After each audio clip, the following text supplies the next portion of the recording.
주님의 품성이 성령으로 우리 마음속에 확실하게 그려질 때 성령께서는 더 분명한 선으로 주님의 형상을 그려 넣으실 것이다.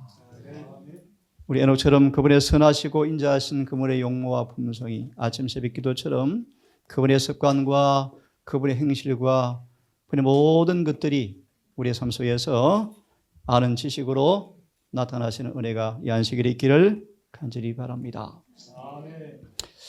오늘도 이러한 제목으로 함께 말씀을 나누려고 합니다. 하나님을 두려워하라. 라는 말의 의미가 무엇이며 이 말씀처럼 우리의 삶 속에서 그분을 정말 두려워함으로 죄가 그쳐지는 거룩한 경험이 있기를 간절히 사모하면서 이 시간 말씀을 함께 상고해 보려고 합니다. 하나님을 두려워하십시오.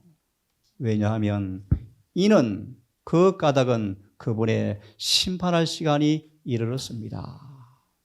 특별히 두려워하라라는 말의 의미를 정확하게 이해하기 위해서는 반드시 심판을 이해하셔야 합니다. 성경에 심판의 용어가 꽤 많이 언급되어지지만 이 본문에서 두려워한다 말의 의미가 무엇인가를 올바르게 이해하기 위해서는 반드시 그의 심판할 심판이 무언가를 이해할 때 비로소 두려워하라라는 말의 의미가 이해되어지고 경험되어질 것이기 때문입니다. 오늘 이 말씀에 초점이 맞추어서 함께 공부를 하려고 합니다. 디모데전서 2장 4절의 말씀 참 많이 언급한 말씀이죠. 하나님은 모든 사람이 구원을 받으며 하나님을 아는 지식을 얻기를 원하시는 소망을 몇 번 말씀을 드렸습니다. 이 구절을 청년에게 보내는 기별에서는 이렇게 말씀하십니다. 우리의 구원은 성경의 말씀 가운데 나타나 있는 하나님의 뜻을 아는 데 달려있다. 그래서 성경을 연구하라 라는 말씀을 주고 계시죠. 사단은 선입관념과 전제관념을 가지고 성경을 추리하도록 설득한답니다. 하나님 사랑이셔. 그분은 너무너무 자비로우셔. 심판 두려워할 필요가 없어. 누가 심판을 왜 두려워해? 믿음이 없는 연고인 것처럼 오해하게 만듭니다. 사단은 거짓된 전제를 가지기 위해서 성경을 추리하도록 설득할 수 있을 때 매우 기뻐한다. 말씀에 대한 혼돈된 그의 경험이 그의 삶의 방향을 잘못 인도하고 있었다. 이스라엘은 성경을 거짓되게 해석함으로 멸망했습니다. 사단은 끊임없이 다른 복음으로 대체해서 영혼을 멸망시키기 위해서 애쓰고 있답니다. 부른 전에 우리에게 마지막 온 땅을 영광으로 환하게 하는 늦은 운동이 있을 것을 마귀는 알아요. 그 일을 방해하고 모조하기 위해서 지금 새로운 이론을 교회 안으로 도입시키는 것이 마귀의 목적이다. 왜냐하면 거짓된 흥분을 통하여 진짜 진리가 선포되어짐으로 경험되어질 부흥을 없애려고 마귀는 지금 이상 운동을 꾸미고 있는데 그것이 뭔가 새로운 이론들을 교회 안으로 많이 가지고 데리고 들어와서 거짓 해석, 거짓 부흥 큰 외침을 통하여 참 기별이 왔을 때 그 기별의 효과를 말살시키기 위해서 사람을 흥분시키는 일을 지금 하고 있다. 이 일은 기억하세요. 우리 앞에 참된 부흥이 가까운 사실을 알려주는 증거다. 정말 순수한 진리를 통해서 변화받아서 온 땅을 그의 품속으로 환하게 할 그 진짜 부흥이 있을 것을 마귀는 알고 그 부흥의 효과를 미리 막으려고 차단하려고 말살시키려고 사단은 거짓 해석, 거짓 흥분을 통하여 교회에 새로운 이론을 도입하는 것이 마귀의 목적이다 라고 말씀하셨어요. 엊그제한번의 말씀처럼 지금은 말씀의 홍수시대입니다. 홍수시대. 보라, 그리스도가 여기 있다 저기 있다. 유튜브 켜보세요. 수천 편의 설교가 홍수를 이루고 있어요. 홍수를. 풍수를 이루고 있죠. 이 혼란스러운 친 가운데 특별히 이 시대를 위한 특별한 진리의 기별이 전해질 것이다. 그 기별은요, 사람을 미혹시키거나 환상시키는 기별이 아니다. 그 기별은 순결하고 아름다운 옷을 입고 있을 진리가 외쳐질 것이다. 거룩하고 고상한 감화를 주는 이 진리만이, 이 진리를 통속적인 수준으로 격화시키지 말라. 진리를 속되게 기별을 낮추지 말라. 말씀은 항상 오류를 통하여 오염되지 않도록 보존되어야 한다. 사단은 오류를 가지고 할 수만 있으면 택한 자까지 미혹하려고 한다.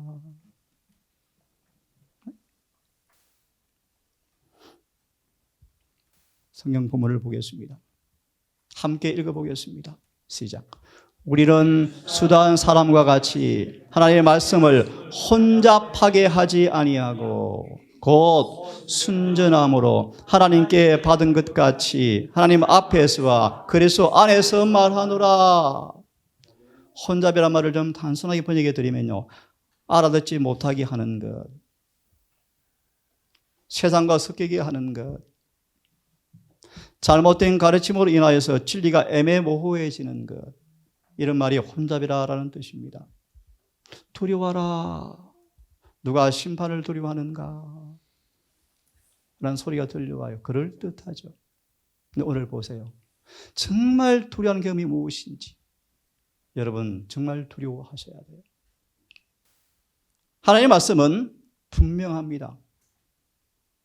어떤 애매한 점이 보이면, 애매한 부분이 보일 때 다른 성경 여러 부분으로 비교해 볼 때 그 성경은 분명해집니다. 그러므로 성경은 절대로 애매모호한 채로 남아있지 않습니다. 특별히 구원에 관한 진리는 대낮같이 밝습니다. 오해할 필요가 없습니다. 오늘 그런 부분을 함께 볼 거예요. 이 시대의 진리가 왜소하게 보인다. 많은 곳에서 진리가 외쳐지지만 인간의 교와 섞이지 않은 순수한 진리를 외치는 곳이 별로 없다 라고 정언을 말씀하셔요. 지금 시대보다 사람의 논쟁으로 진리가 더 많은 흠을 잡힌 때가 일찍이 한 번도 없었다.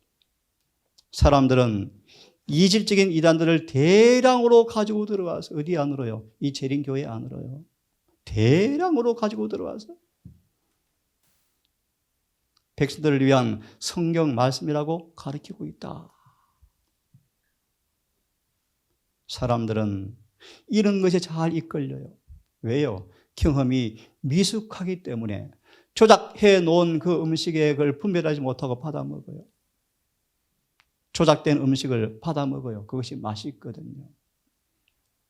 거듭나지 않은 사람의 귀를 즐겁게 해주고 만족을 주거든요. 하지만 그것은 결코 순수한 진리가 선포되어짐으로 있는 결과는 절대로 오지 못할 것입니다. 이러한 결과로 교회 안에 표준이 뭐했다? 낮아져 버렸다. 낮아졌어요. 교회를 뭔가 부흥시켜 보려고 새로운 것들을 많이 창안하지만 또 할 것이라고 말씀하셨어요. 하지만 그 어떤 것도 교회를 부흥시킬 수가 없을 것입니다. 그래서 이렇게 말합니다. 우리 입장이 어떠하든 간에 성경에 대한 어떤 인간의 설명도 취하지 말고 성경으로 달려가서 그대 스스로 진리를 탐구하라.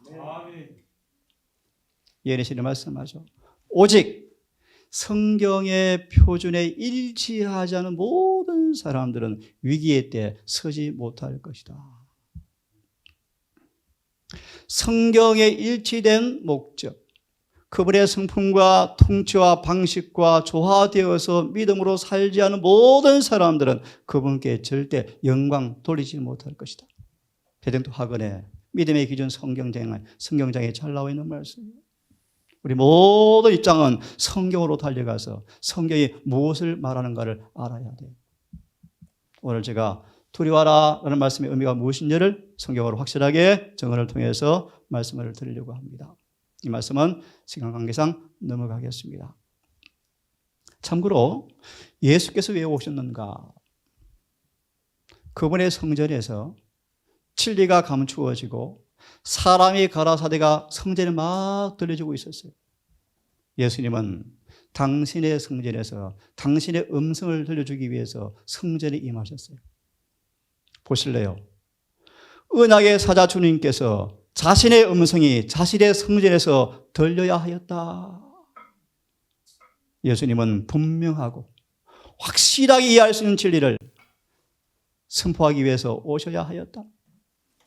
진리의 창시자이신 그분께서 진리의 효과를 말살시켜온 기와 같은 인간의 말과 진리를 갈라놓기 위해서 오셨다.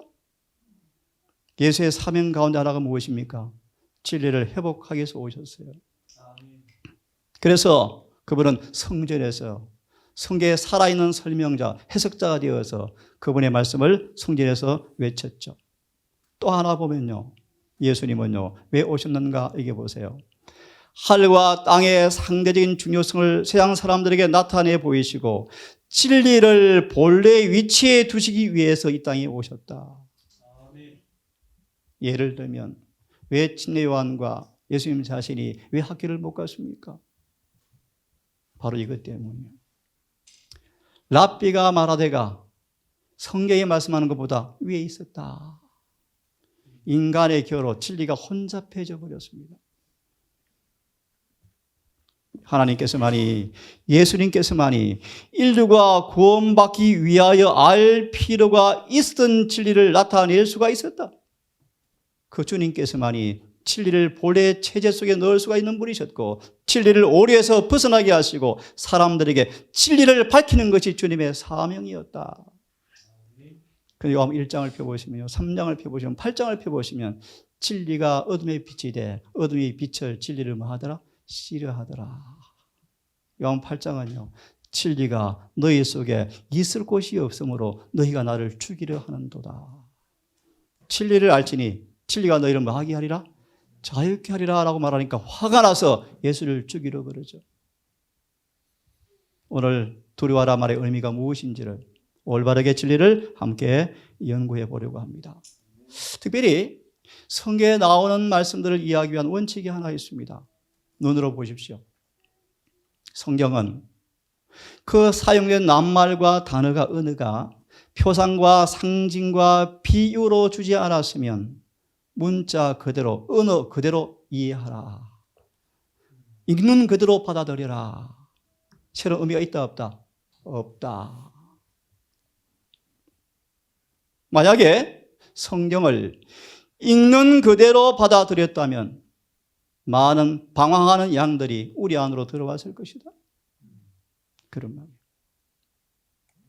그분이 오면서 기도를 요청했는데요. 참 기회를 선포하면 거듭나지 못한 사람을 통해서 반대가 오게 돼 있어요. 그래서 슬픈 얘기를 전하시면서 기도를 요청하셨습니다. 어떻게 성경을 연구하는가? 이사야 28장 10절의 말씀이요. 경계의 경계를, 교훈의 교훈을 여기서 조금 저기서 조금 미리 말 무슨 말인가? 하나님은 66권의 성경 안에 보석을 모아놓지 않았대요. 다 흩어놓았대요. 그래서요 부지런히 전심으로 탐구하는 자에게 보화가 열려있도록 만들어 놓으셨대요. 특별히 하나 경고합니다. 때때로 어떤 성경은 애매하게 보이는 것처럼 주님께서 놓아두신대요. 왜 그런가? 왜 그런가? 쥐가 우리 집에 들어와서 맛있는 빵을 훔쳐먹으려고 먹는데 그 속에 쥐약이 들은 것처럼, 쥐약이 들은 것처럼. 많은 사람들은 그들 마음속의 욕심에 따라서 맞는 진리를 그들은 원해요. 이해되셨어요? 자, 구약과 신약은 들으십시오. 일치하지 않은 것은 하나도 없다. 구약은 뭐로 해석하셔야 돼요? 신약으로. 신약은요, 구약으로 해석하셔야 돼요. 그럴 때 베드로서 1장 21절 대언의 말씀은 마치 어둠 속에 떠오르는 샛별처럼 떠오를 터인데 너희 마음속에 이 진리의 은혜가 빛이 샛별처럼 떠오를 때까지 뭐하라? 연구하라. 그것이 참 잘하는 일이다. 진리가 우리 마음속에 뭐처럼요? 샛별처럼 자리할 때까지 연구하래요. 샛별은 뭘 의미합니까? 예수님을 의미하죠. 그 구절에 관한 주석의 말씀이요. 빛을 받은 사람들은 성경과 정원이 일관되게 영적으로 통일성이 있음을 그들은 알게 될 것이다. 뭐요? 통일성. 예를 들면 어떤 진리에 두고 예내신에 두 가지 견해가 다 있다? 저는 그런 거 본 적이 없어요. 한 군데도 본 적이 없어요. 진리는 뭐가 있습니까? 통일성이 있다. 마치 그것은 성경 전편을 꿰뚫고 있는 황금실처럼 그 귀한 한 구실을 다 추적해 가면 인내와 기도와 생각이 필요한데 통일성이 있구나 라고 깨닫게 되어지고 그들은 진리의 보석을 연구하고 그 보석을 손에 쥐게 될 것이다. 그런 말씀이에요. 제가 아주 말이 멀었지만 성경은 완전한 조화 일치를 봅니다. 예언의 신과 한치의 오차도 없이 일치되어져요. 그래서 애매하거나 모호하거나 모순되는 것이 한 군데도 없어요. 없어요. 절대 없죠. 오늘 본문 성경 구절이요. 오늘 이것을 해석해드리고 예배를 마무리하려고 합니다. 함께 읽습니다. 시작. 그가 큰 음성으로 말하되 하나님을 기뻐하며 그에게 영광을 돌리라. 이는 그의 심판하실 시간이 이르렀으니 하나님과 땅과 바다가 그들의 영광을 주시기를. 예, 질문을 드리겠습니다. 왜 하나님을 두려워하라 라고 말씀하죠?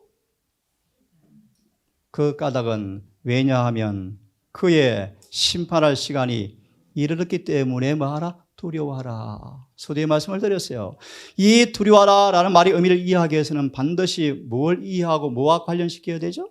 심판. 의인 중에서 들으세요. 미리 말합니다. 이 심판의 속성을 하나 미리 말합니다. 의인 중에서 악인을 골라내겠다. 무슨 뜻이죠?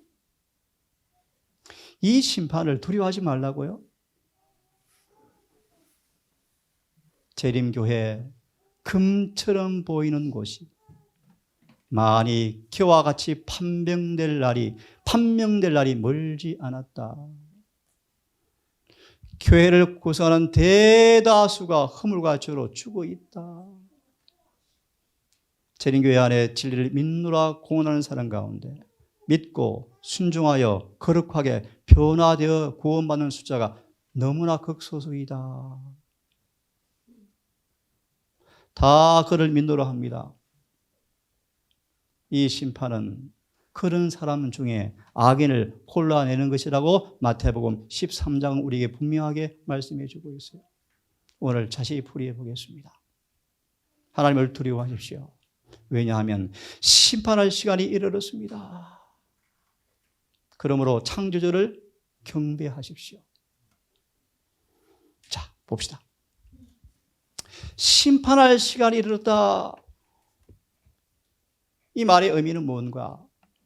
구약으로 돌아가서 심판의 개념을 이해하셔야 돼요. 구약시대 성소를 정결케 하는 사업은 마지막 사업이었는데 속죄 사업을 완성하는 일이었고 죄를 도말하고 제거하는 마지막 사업인데 이 사업을 성경에서는 예수님의 하늘 성소 최후의 봉사로 예표하시면서 이것은 재림전에 있을 심판을 말씀하시는데 예수님께서는 내가 속히 오리라 라고 말씀하시면서 이 심판은 재림전에 있을 심판을 말씀하는 심판이다. 그 다음 잘 들으세요. 이 심판은 구약의 심판이 단어가 꽤 많이 나오지만 별로 관련이 없어요. 없고 왜냐하면 계시록 14장 7절에서 말씀하는 심판은 말세에만 전해질 복음의 부분이기 때문이에요. 다시 말하면 이 심판은 예수님이 실제로 하늘 성소의 지성소에 들어가시면서 시작된 심판이기 때문에 성경 여러 군데 나오는 심판의 단어를 인용해서 이 심판을 설명하면 안 되어져요. 성경은 장소와 위치가 있어요.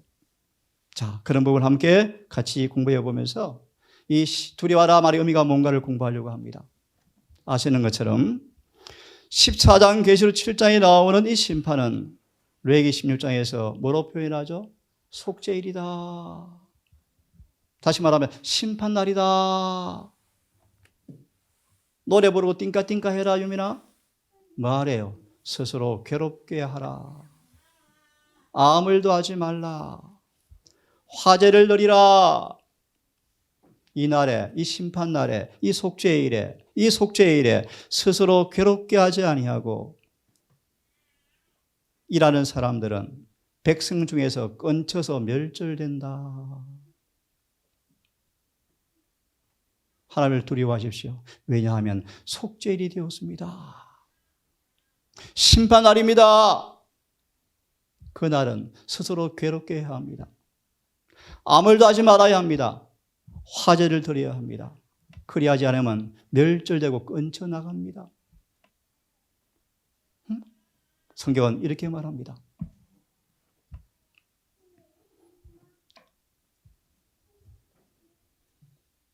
보세요.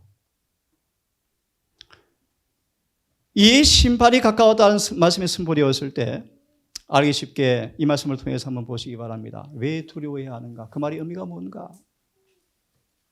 품성의 모든 결함과 성경에 조화되지 못한 모든 부분에서는 사단이 비집고 들어온다. 그 영혼을 뭐한다? 파멸을 시킨다. 그죠? 은혜 시기 동안에 우리의 품성의 결함은 극복되어져야 하는데 하나라도 남겨두어지면 사단이 뭐한다? 비집고 들어와서 영혼을 뭐한다? 파멸을 시킨다. 예를 하나 들까요? 부자 법관에게 부족한 것이 몇 가지였습니까? 한 가지였어요.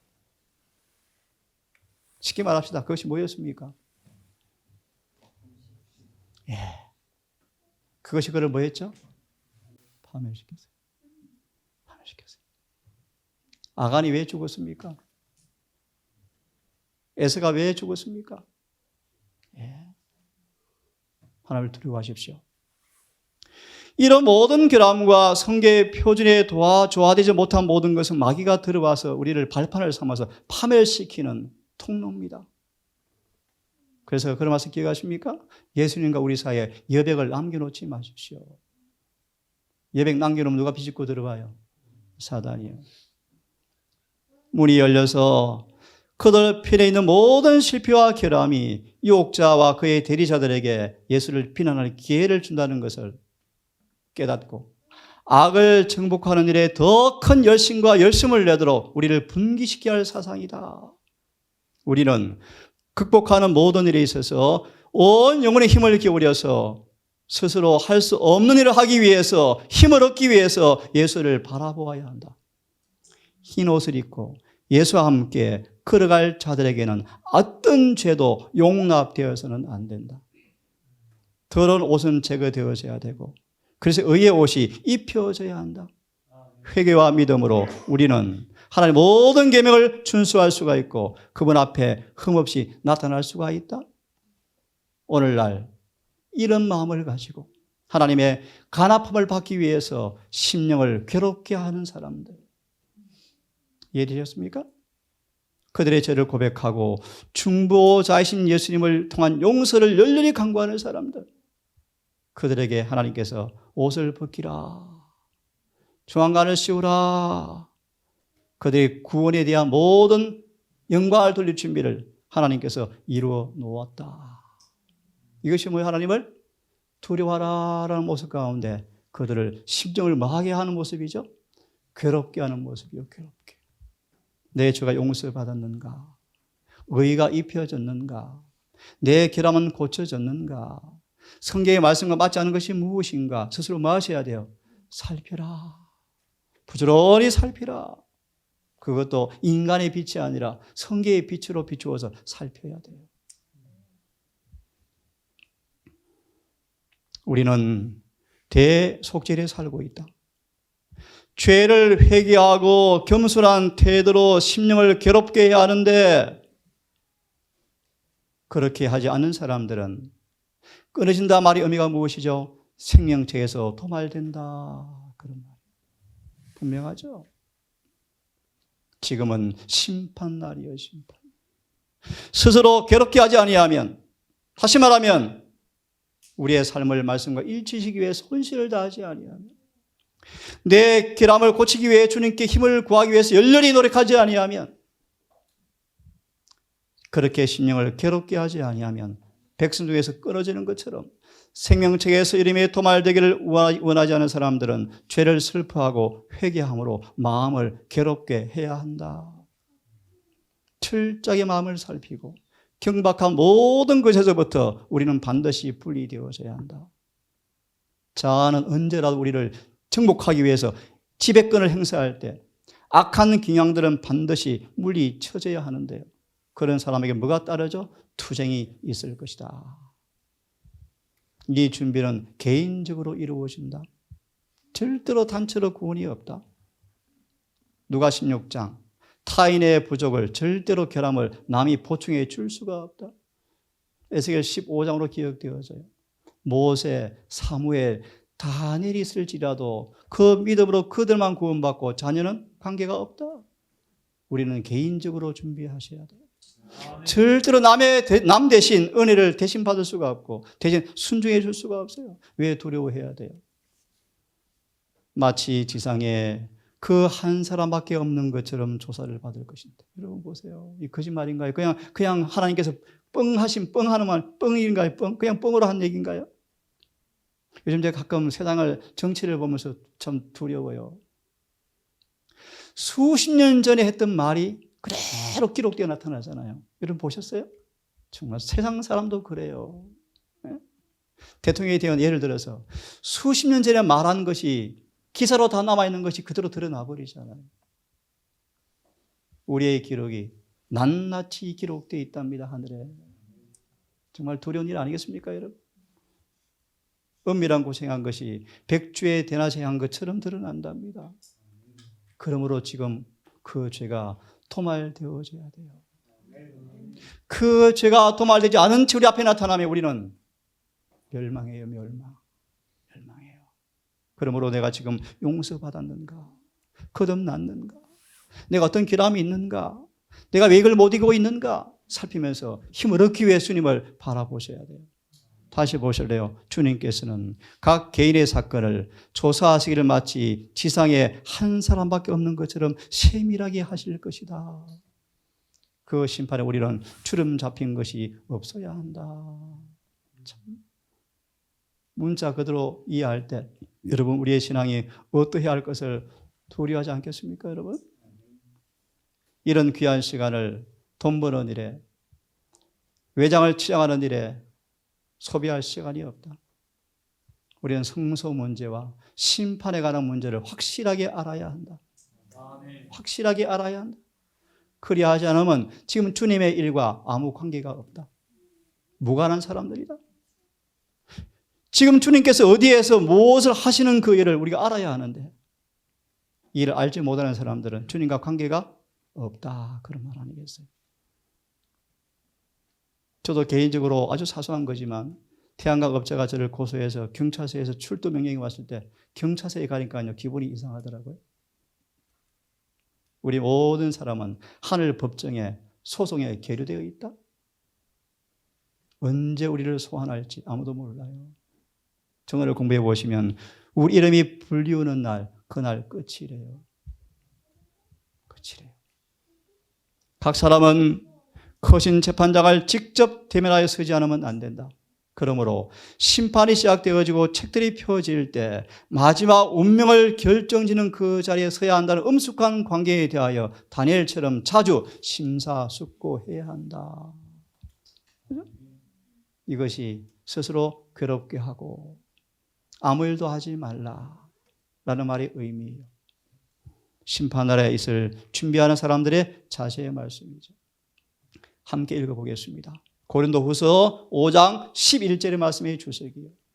하나님의 두려우심을 알므로 각 사람에게 권하노니 뭐라고요? 하나님을 두려워하라, 화목하라. 왜냐하면 심판날에 하나님은 어떻게 하신다고요?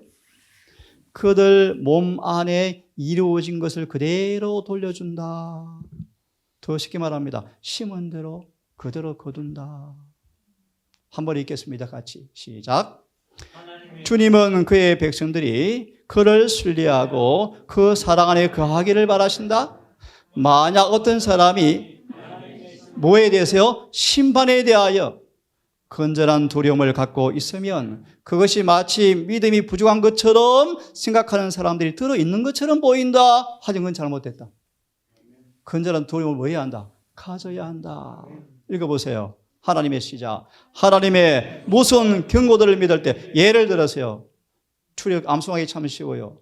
32장 32절.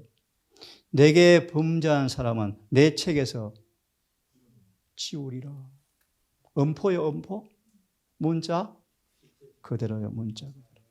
여러분, 생명책에 기록된 사람도 귀한데, 드문데, 안 그래요? 이름에 기록된 사람마저도 지워질 사람이 있다, 없다? 있다.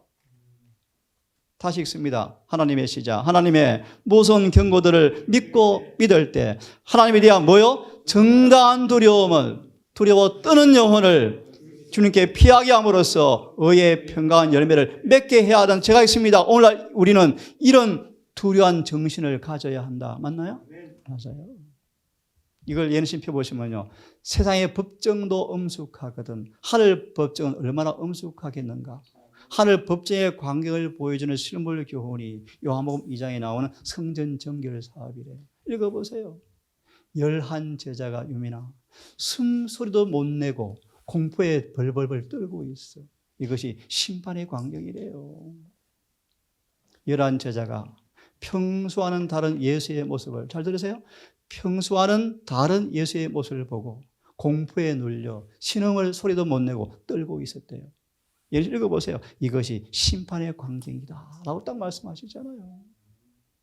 지금은 심판 중입니다. 심판 중. 두려워해야 돼요.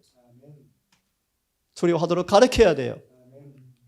왜냐하면 그 무슨 위험, 경고들은 엄포만 하신 것이 아니고 말씀에 단순히 기록해 두기 위해서 한 것이 아니고 문자 그대로 말씀하신 그대로를 의미하기 때문이다.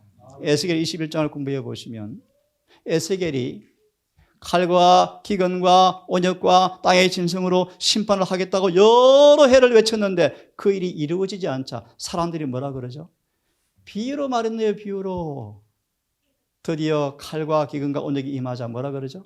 하나님 그 비유가 아니었습니까? 라고 울부짖는데 끝이 났대요. 성경은 대부분 문자 그대로를 의미해요.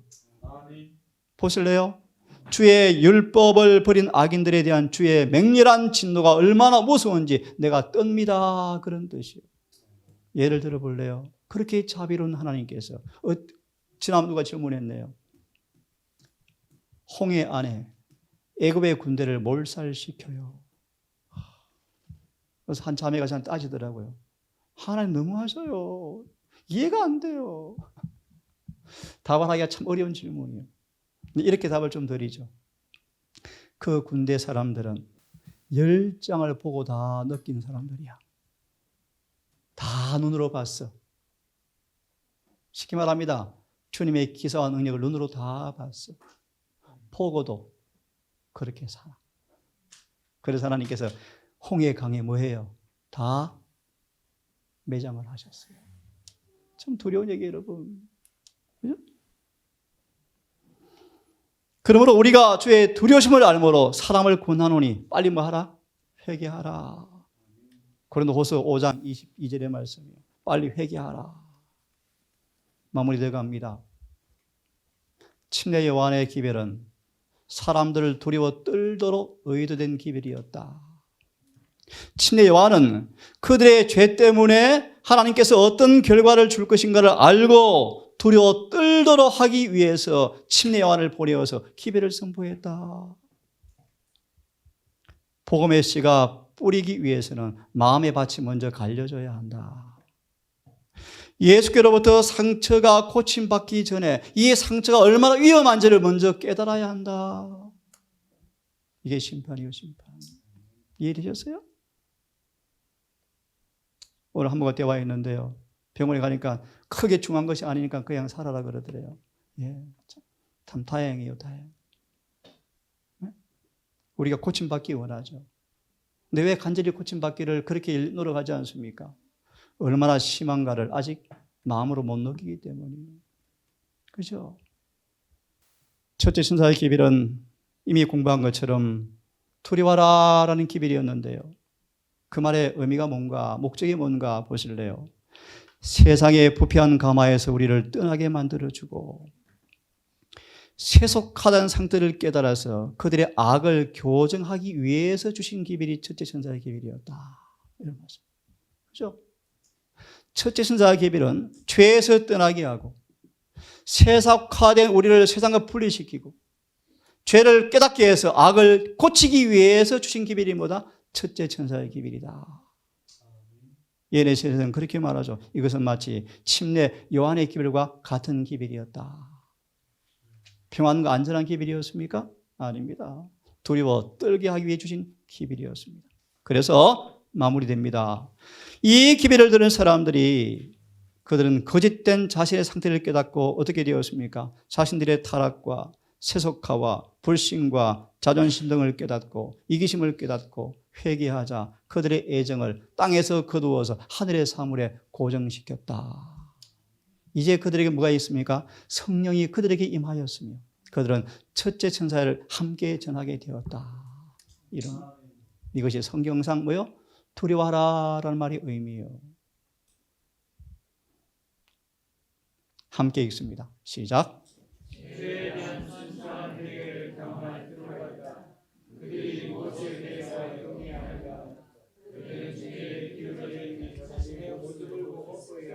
예.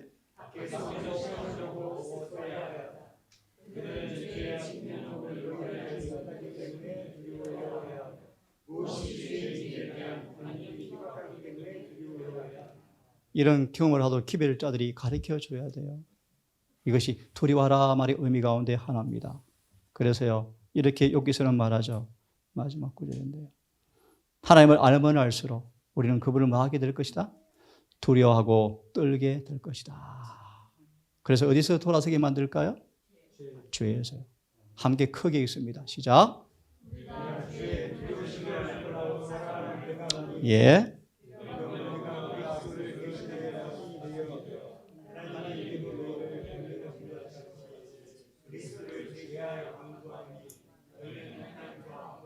화목하지 않으면요 너희를 찢을까 염려하노라. 누가 나오죠? 우사. 우사가 뭐 했죠? 찢겼죠. 찢겨서 죽었죠. 그것이 충돌한다라는 단어예요. 충돌한다. 제가 읽고 끝내겠습니다. 사단은 사랑 가운데서 진리가 마음에 영접되어지면 그 진리가 그들을 거룩하게 만들어준다는 사실을 마귀는 안다. 사단은 거짓 교리, 지어낸 말, 다른 복음으로 대체하려고 항상 애쓰고 있다. 우리는 그것과 싸워야 돼요. 예레미야처럼 엘리야처럼 우리는 믿는 것이 중요한가요? 올바르게 믿는 것이 중요한가요? 중요해요. 여러분, 이 사소한 짧은 문제였지만 정말 성경 올바르게 이해함으로 우리의 모든 삶이 성경과 조화되어지는 삶을 살기를 간절히 바랍니다. 아멘. 걸어가시는 아버지, 우리 앞에 온 세상을 영광으로 환하게 할 마지막 운동이 약속되었을진데 사단이 이 일을 방해하기 위해서 모조 복음으로 우리에게 혼잡을 유발시키고 수많은 대량적인 이설들을 가지고 들어가서 경건의 표준을 땅에 떨어뜨리고 애매모호하게 진리를 희석해버려서 우리의 삶의 표준을 낮춰버리는 일들이 끊임없이 있다고 경고를 받게 되어집니다. 하나님 성경 그대로 이해하고 증언 그대로 이해함으로 우리의 삶이 인간의 표준이 아닌 성경과 증언의 말씀과 조화되어지는 높은 표준으로 올라갈 수 있도록 우리를 근고해 주시고 우리를 변화시켜 주시옵소서.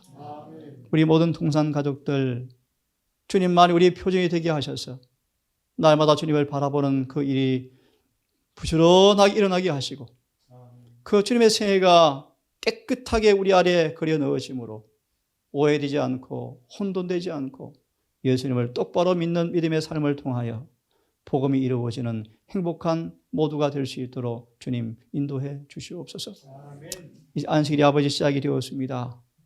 내일 해가 지도록 특별한 상황에서 마음껏 모여 예배를 드릴 수 없는 상황이지만 재림 성도들을 아버지 기억하여 주셔서 있는 곳곳마다 경건한 신령한 예배를 드릴 수 있도록 성령님 그들을 근고해 주시옵소서. 이 밤도 주님 우리와 함께해 주시옵기를 우리를 사랑하시는 예수님 이름으로 기도드립니다.